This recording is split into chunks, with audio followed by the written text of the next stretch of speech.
ஆலயத்திலேயும் நீங்கள் அந்த பணத்தை வைத்து நீங்கள் பார்த்தீங்கன்னாக்கா வாழ்க்கை செல்லாத காசாக போயிடும். எல்லாத்தையுமே பணத்தை வச்சுல டீல் பண்ணிடலாம். எல்லா பகுதியிலையும் பணம் பத்தும் செய்யும், பாதாளம் வரைக்கும் பாயும். பாதாளம் போவோம், பரலவம் கொண்டு போவோம். அது பணம் தேவைக்கு பணம் இல்லைன்னு சொல்லலை. இது ஆலயத்தில் கூட நீங்கள் பணத்தை வைத்து முன்னணிக்கு வருகிறவர் இருக்கிறாங்க, மேடையில் ஏறுறவங்க இருக்கிறாங்க, தாழ்ந்துகள் பயன்படுத்துகிறவங்க இருக்கிறாங்க. அப்போல்லாம் எங்கள் காலத்துலலாம் போய் பிரசங்கம் பண்ணால் காணிக்கை கொடுப்பாங்க சபைகளில். இப்போது காணிக்கை கொடுக்குறவன தான் பிரசங்கம் பண்ணவே வைக்கிறாங்க. நான் சபை விசுவாசி சொல்ல, விருந்தாளி பிரசங்கியார் கூட சொல்கிறேன். ஒரு சபையில் கூப்பிட்டு ஒருத்தரை கூப்பிட்டு பிரசங்கம் பண்ணால் அந்த காலத்தில் கூப்பிட்டு கேட்பாங்க சபையார், இந்த மாதிரி ஒரு தீர்க்கதரிசியை கூப்பிடுறோம், அவர் வந்து போவதுக்கு செலவுகள், அவர் தங்குவதற்கு, அதாவது national, international, state, local, district லெவலில் சொல்கிறேன் நான்.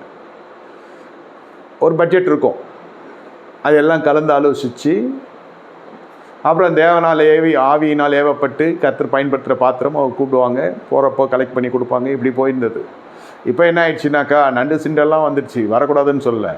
வரப்பே அவன் சொல்கிறான், சபைக்கு இவ்வளோ தேவை இருக்கிறது, நீங்கள் பிரசங்கம் பண்ணி முடித்தோடனே கார் கவரில் காணிக்கை போட்டு கொடுத்த காலம் போய் இப்போ பிரசங்கியார் கவர்லேருந்து காணிக்கை எடுத்து போய் பாதிரியார்கிட்ட கொடுக்க வேண்டிய காலத்தில் வந்துடுச்சு. பாதிரியார்னா என்ன, பாஸ்டர்னா எல்லாம் ஒன்று தான்.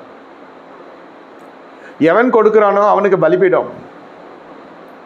உள்ளவன் எவனோ அவனுக்கு கொடுக்கப்படும், இல்லாதவன் எவனோ அவன் இடத்துலேருந்து எடுக்கப்படும்.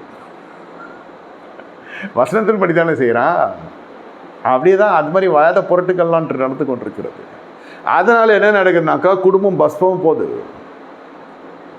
விருந்தாளி பிரசங்கள் வர்றது தவறுன்னு சொல்ல, இன்னைக்கு பணம் எவ்வளோ தூரம் போகிறதுன்னு சொல்ல வரேன்.